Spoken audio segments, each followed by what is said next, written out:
ngayon ay kararating ko lang dito sa may Sky Court at mukhang napakaaga ang uwi ko ngayong araw kasi yung kaibigan ko ay umuwi ng maaga kaya umuwi na rin ako ng maaga. Ayan.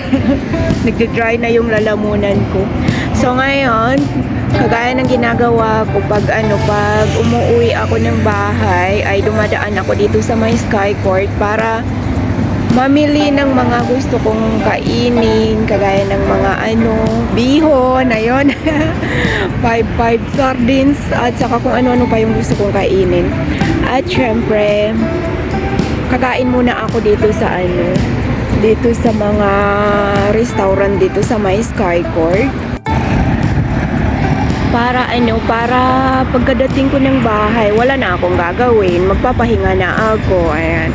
So, malapit ako ngayon dito sa Seven Stone. Actually, nung last na labas ko, dito rin ako dumaan sa sa Seven Stone para kumain. Kasi yung kinakainan ko doon banda medyo malayo, yung KFC na kinakainan ko kada labas ko. I mean, kada uwi ko ng bahay, dumadaan ako ng KFC. So ngayon, parang napalayo ako, napasobra yung yung sinakyan ko na bus. So dito na lang siguro uli ako kakain sa Seven Stone Restaurant, o di kaya na lang, maglakad na lang ako hanggang doon sa may KFC. Kasi ang gusto ko talaga pag lumalabas ako, nagki-KFC ako. Kanina hindi naman KFC yung lunch namin ng kaibigan ko.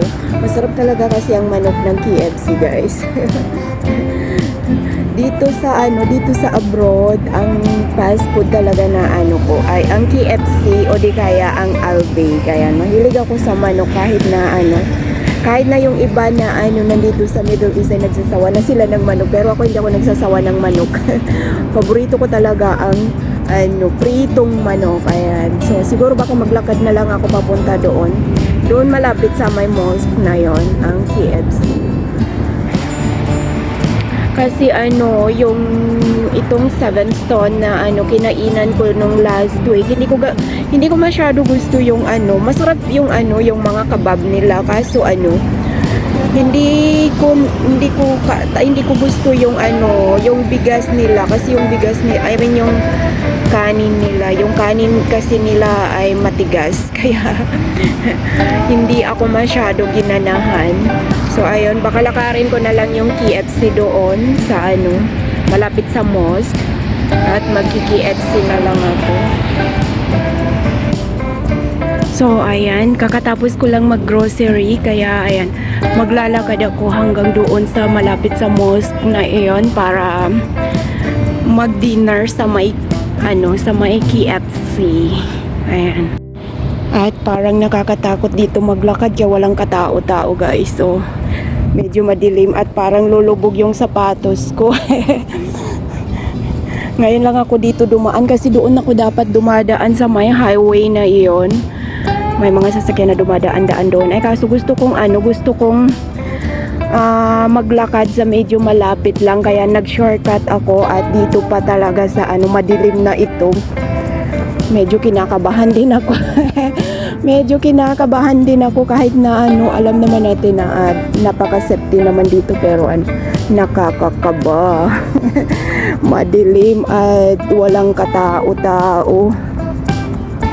So ayan, finally nandito na ako sa mailaw-ilaw na area. At napapansin ko na may tumitingin sa akin, pero dead man na lang. Dead man na lang natin. So ayun, nandito na ako malapit sa may KFC. Konting lakad na lang. Kasi kung doon pa ako dumaan sa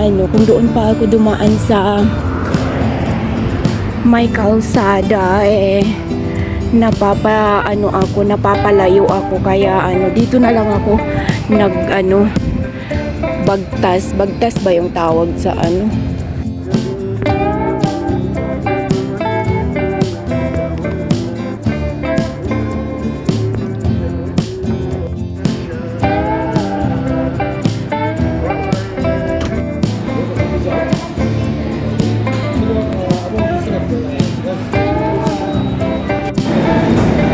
ayun, nag-pizza na lang ako kaya ano, parang naisip ko na kanina kumain din ako ng manok kaya kakain na naman ako ng manok kaya sabi ko, ano, mag-pizza na lang ako. Pizza na lang yung dinner ko.